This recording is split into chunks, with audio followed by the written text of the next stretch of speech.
বন্ধুরা, জয়াস পজিটিভ লাইফস্টাইলে আপনাদের সকলকে ধন্যবাদ এবং স্বাগত জানাচ্ছি। আজকে বন্ধু আমি এই যে দেখুন কই মাছ নিয়ে নিয়েছি 6টা।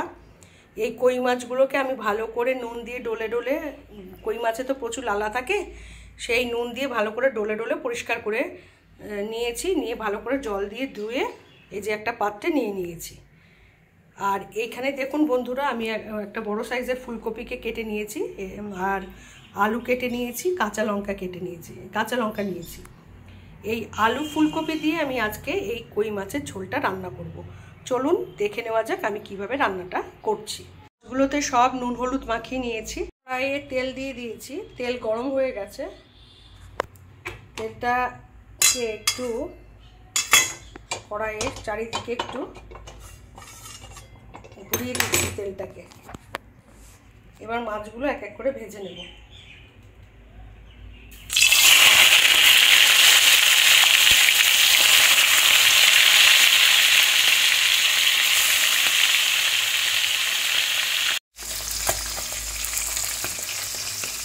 বন্ধুরা, আমার কই মাছ ভাজা হয়ে গেছে। মাছগুলো আমি ভেজে নিয়ে একটা পাত্রে তুলে নিয়েছি। মাছ ভাজা হয়ে যাওয়ার পরে ওই তেলে আমি প্রথমে কফিগুলোকে আগে ভেজে নেব।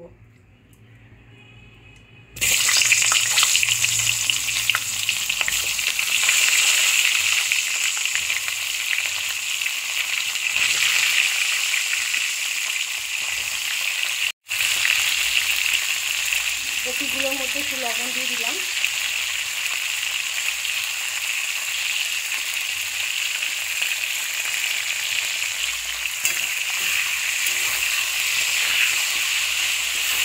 কফিগুলোকে একটু ভাজা ভাজা করে নেব।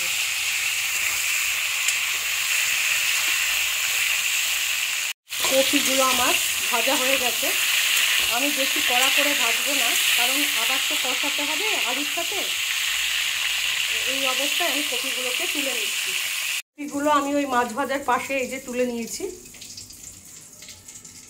আমি বন্ধু কিছুটা জিরে, 8-10টা কাঁচা লঙ্কা, যেহেতু আমি কোনো লঙ্কার গুঁড়ো এখানে ইউজ করব না, আমি এই কাঁচা আর পাকা লঙ্কা দিয়ে মাছের ঝোলটা করব। আর 3 কোয়া রসুন নিয়ে নিয়েছি, আর একটু আদা নিয়ে নিয়েছি। এটা আমি মিক্সিতে ভালো করে একটু পেস্ট করে নেব।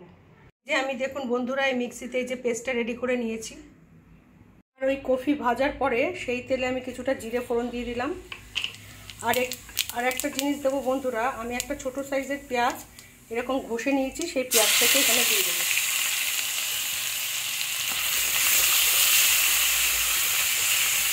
পেঁয়াজটাকে একটু ভাজা ভাজা করে নেওয়ার পরে এখানে কেটে রাখা আলুগুলো দিয়ে দেবো।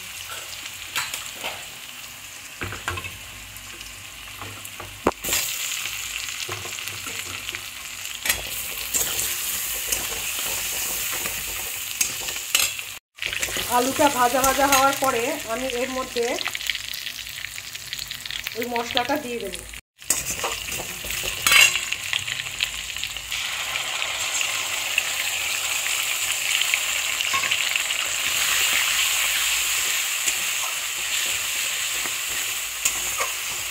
মশলাটাকে ভালো করে কষাতে হবে।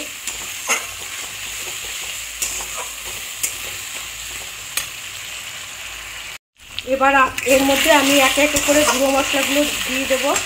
প্রথমে দিয়ে দেব হলুদ গুঁড়ো, দিয়ে দেব লবণ, দিয়ে দেব কাশ্মীরি লাল লঙ্কার গুঁড়ো। এটা বন্ধুরা ঝালের জন্য না, রঙের জন্য দিচ্ছি।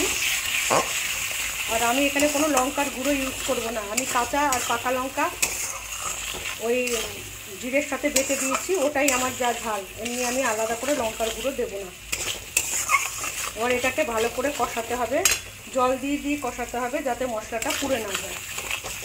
অল্প অল্প জল দেবো আর কষাবো, অল্প অল্প জল দেবো আর কষাবো।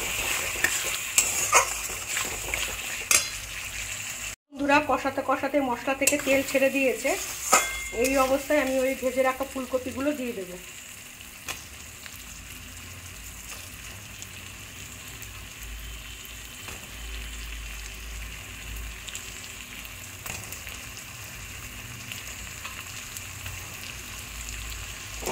দিয়ে এটাকেও ফুলকপির সাথে ভালো করে কষিয়ে নিতে হবে।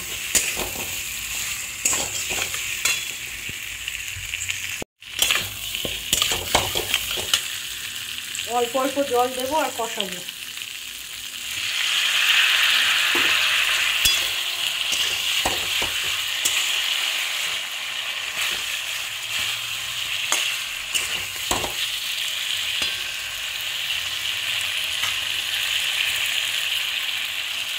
দেখুন বন্ধুরা, আলু দিয়ে ফুলকপি কষানোর পরে মশলা থেকে তেল ছেড়ে দিয়েছে।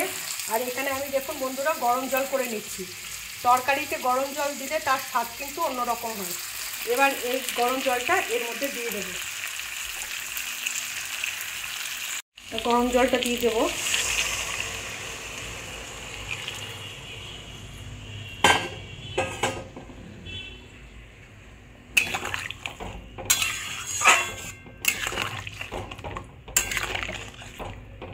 এই ঝোলটা ফুটে উঠলেই মাছগুলো আমি দিয়ে দেবো, ভাজা কই মাছগুলো দিয়ে দেবো। এটা ফুটে উঠেছে, এবার মাছগুলো আমি এর মধ্যে দিয়ে দিচ্ছি। মাছগুলো এর মধ্যে দিয়ে দিলাম।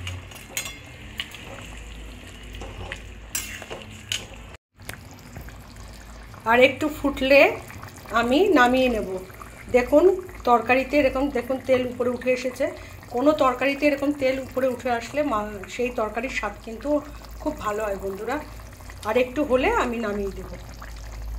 বন্ধুরা দেখো আমার কই মাছের ঝোল পুরো রেডি হয়ে গেল। আলু ফুলকপি দিয়ে কই মাছের ঝোল।